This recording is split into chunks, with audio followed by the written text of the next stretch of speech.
आप सबको मेरा प्रणाम। मैं हूं रुद्रशेखर जोशी। केसरी नंदन आध्यात्मिक यूट्यूब चैनल में आप सबका स्वागत है।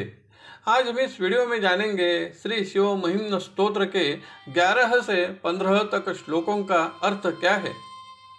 11वां श्लोक है अयत्नादापाद्य त्रिभुवन मवई रव्यतिकरम दशास्यो यद बाहुन भृत रणकंडूप रवशान शिरपद्म श्रेणी रचित चरणाम भो रुहबले स्थिराया स्तोद्भक्ते स्त्रिपुरहर विस्फुर्जितमिदम। अयत्न अर्थात बिना प्रयास के, त्रिभुवन पृथ्वीलोक, देवलोक, पाताललोक या स्वर्ग, पृथ्वी, नरक। रावण को अपने जीवन में हर रोज केवल युद्ध करने की ही लालसा थी। उन्होंने भगवान शिव जी की भक्ति करके चंद्रहास खड्ग और 10 मुख, 20 भुजाएं और कई प्रकार की शक्तियां वरदान स्वरूप में प्राप्त की थी। इसलिए उन्हें युद्ध करने के लिए प्रतिद्वंदी मिलता ही नहीं था। इसलिए उनकी युद्ध करने की लालसा पूरी नहीं हो रही थी।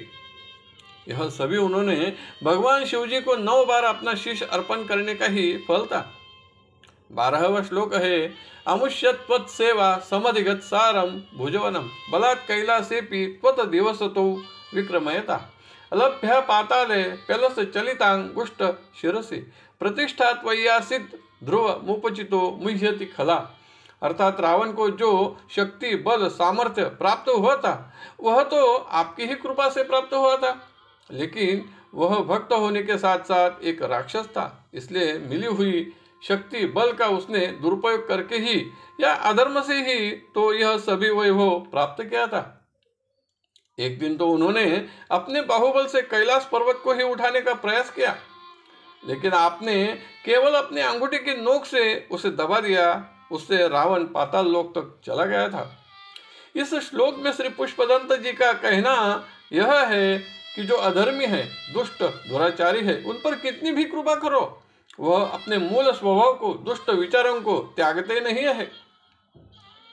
13वां श्लोक है यद्रुब्धिम सूत्रामनो वर्द प्रमोच्चैरपि सति मदश्चक्रे बाण परिजन विधीय त्रिभुवनम न तच्चित्रं तस्मिन् वरिवसितरि त्वच्चरण योर्ण न कस्या उन्नत्यै भवति शिरसस्त्वयि यवनति। इस श्लोक में एक कथा वर्णित है। पूर्व काल में बानासुर नाम का राक्षस हो गया।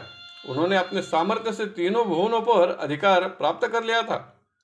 इंद्रदेव की संपत्ति भी उसके सामने बहुत ही कम थी, लेकिन यह राक्षस होकर भी नम्र सेवक और श्रेष्ठ भक्त था। इसकी कथा श्री शिव महापुराण में भाग 1 पान नंबर 1034 पर वर्णित है। 14वां श्लोक है अकांड ब्रह्मांड क्षय चकित देवा सुर कृपा विधेयस्यासिद यस्त्रिनयनम विषम संवृतव्रता सकल माशक कंठे तवन कुरुते न स्त्रेयमहो विकारोपि श्लाघ्यो भुवन भय भंग व्यसनिना।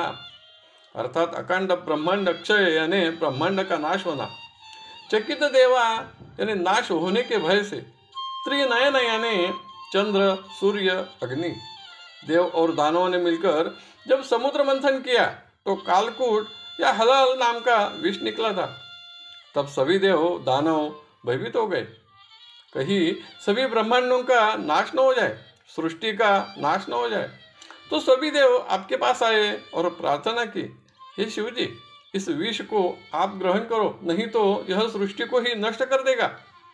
आपने उन पर कृपा की और विष ग्रहण कर लिया, जिससे आपका कंठ काला नीला हो गया। फिर भी वह आपके रूप की शोभा ही बढ़ाता है।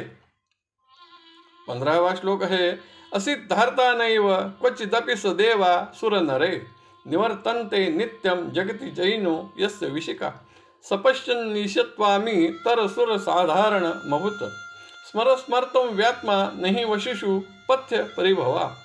असिद्धार्था नैव यानी संपूर्ण सृष्टि, सदेवा सुर नरे यानी देव, असुर, मानव या नर, निवर्तन्ते नित्यम यानी अखंड रूप से चलता रहे, सुर साधारण यानी सामान्य भगवान समझकर। तीनों लोक, देवलोक, मानवलोक और पाताल लोक में लोग रहते हैं, इसलिए यह चलायमान है और यह चलते रहे यानी सृजन का कार्य होता रहे। इसलिए कामदेव सभी के मन में काम की वासना जागृत करता है और तीनों लोकों में यह विजेता है। लेकिन एक बार उन्होंने आपको एक साधारण भगवान समझकर बाण मार दिया, तो वह अपने नेत्र की ज्वालाओं से क्रोधाग्नि से भस्म हो गया। तब से वह अनंग, सूक्ष्म या बिना शरीर का ही रह गया है। इसका संक्षेप यह है कि कभी भी किसी को छोटा नहीं समझना चाहिए, और भगवान को तो कदापि नहीं, क्योंकि सभी भगवान श्रेष्ठ है। यहाँ तक श्री शिव महिम्न स्तोत्र के 15 श्लोकों का अर्थ पूरा हुआ। आपको अगर यह वीडियो अच्छा लगा तो जरूर लाइक करें, शेयर करें और वीडियो के नीचे सब्सक्राइब शब्द पर जरूर क्लिक करें। धन्यवाद। नमस्कार। जय केसरी नंदन।